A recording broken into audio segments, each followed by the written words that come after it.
nothing out.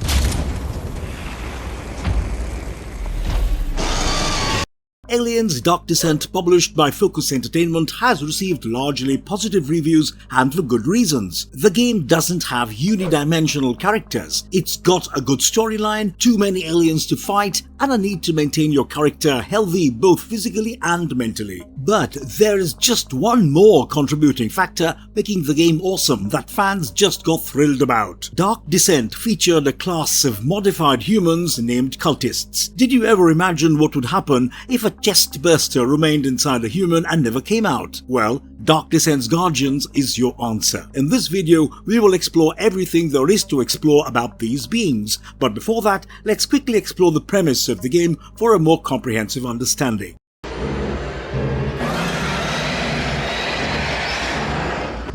The premise of the game. The game is set in the year 2198 on a planet named Lethe. The USS Otago was preparing for a shakedown on one of the moons of Lethe. Meanwhile, the Pioneer Station, a space station that orbited Lethe, received a strange delivery from a shuttle named Bentonville. The supply shuttle unloaded a biohazard containment unit and quickly left. It's not long before that, a mysterious saboteur knocked down a Pioneer Station personnel before assuming remote control of the biohazard containment unit. The mysterious infiltrator goes on to open the unit, the numerous locks get unlocked, and with each passing moment it was becoming clear that a xenomorph was about to unleash its biometallic havoc upon the Pioneer Station. It didn't take long for the slimy monster to spill blood. On the other hand, Deputy Administrator Mako Hayes noticed the discrepancy in the cargo weight of the Bentonville supply shuttle and reported it to McDonald, her supervisor, but her warnings fell on deaf ears. Soon, Hayes confronts the might of a xenomorph,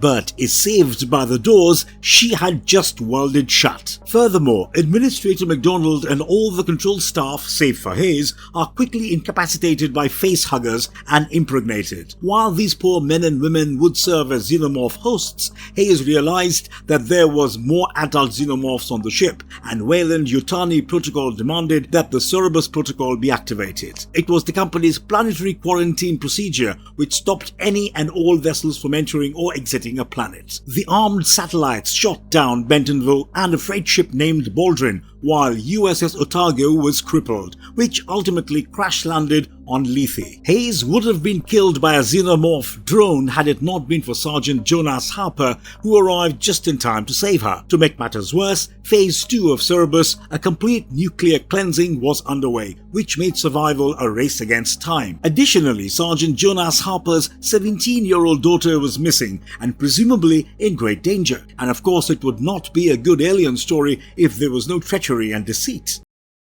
Origins of the Guardians. So the important question is, who was the person who unleashed the xenomorphs on the ship? And why did Bentonville drop a cargo full of xenomorph drones and facehuggers? Well, it turns out that Lethe's underbelly was plagued and dominated by a cult named Darwin Era, which was led by a former Weyland-Yutani scientist named Joseph Marlowe. Mr. Marlowe had fallen from grace and formed his anti-Weyland-Yutani cult, the members of which believed that the xenomorphs were, in fact, at a higher stage of evolution. It wouldn't be entirely wrong to say that the cultists saw the slimy monsters as something of a space deity. Now, a few Darwin-era warriors were chosen to serve an elite combat and cultural purpose.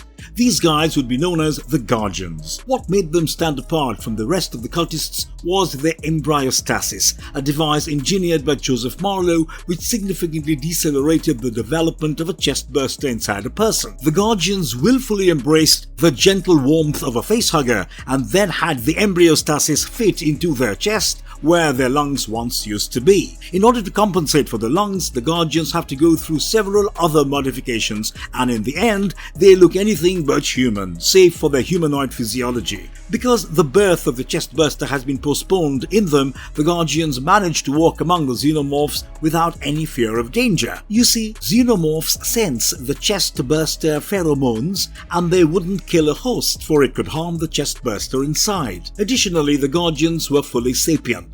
They retained their memories and nuances and could also use weapons. What I mean to say is that the presence of a xenomorph inside them did not entirely make them feral monsters. However, their strengths were greatly enhanced. Having said that, they were not as strong as an adult drone. The Dark Descent, Guardians and Alien Encounters. The first time we encountered Guardians was on a dig site named Olduvai. So, after much investigation, Sergeant Harper managed to find the common link behind the seemingly isolated xenomorph outbreaks on Lethe. All the containers came from Olduvai, so he quickly assembled a team of colonial marines to go to Olduvai and try to end the menace once and for all. Furthermore, there was a chance of apprehending Marlowe, the mastermind. Later, one of the Guardians sneaks on board Otago, but he had not come there as a warrior. Instead, he comes bearing a message from Marlowe to Harper. You see, Harper's daughter Cassandra had an innate telepathic connection with the Xenomorphs, and Marlowe was keeping her hostage to understand and communicate with the Xenomorphs. Through Cassandra, Marlowe and the Guardians understood the true purpose of Xenomorphs, and through her involuntary guidance, they could feel what the Xenomorphs felt. Harper shared his daughter's abilities, and the Guardian wanted Harper to join their sick and demented cause. Of course, Harper wasn't pleased. The Guardian was then put in a containment cell of Dr. Becker's lab. Now, Becker was the xenobiologist aboard Otago, and previously in the game he had asked several times for a live xenomorph specimen, which goes on to tell that something was fishy about him. Unfortunately, Harper had given Becker just what he wanted. The gestation that had been paused for so long was not at its full swing, and a chest burster erupted from the Guardian, killing him in the process. And quite expectedly, the Guardian considered it to be a moment of great honor, as if his life's purpose had been fulfilled. Naturally, all hell was about to break loose aboard Otago. Marvelous verdict. So essentially, Guardians could serve a greater purpose in the alien universe. I mean, fans have reacted largely positively towards the Guardians and their portrayal, abilities and appearance. In the Xenomorph universe, the battle is mostly between the killing machines and humans, while Wayland Yutani or a few of its executives serves as overarching villain. So it gets really interesting when there are other stakeholders like Darwin Era and Marlowe, and it gets even better if we have horrific yet sapient beings like the Guardians to execute the plans of such stakeholders. But hey, that's just one humble man's opinion. What do you think about the Guardians in the Darwin Era as a cult? Leave your thoughts in the comments.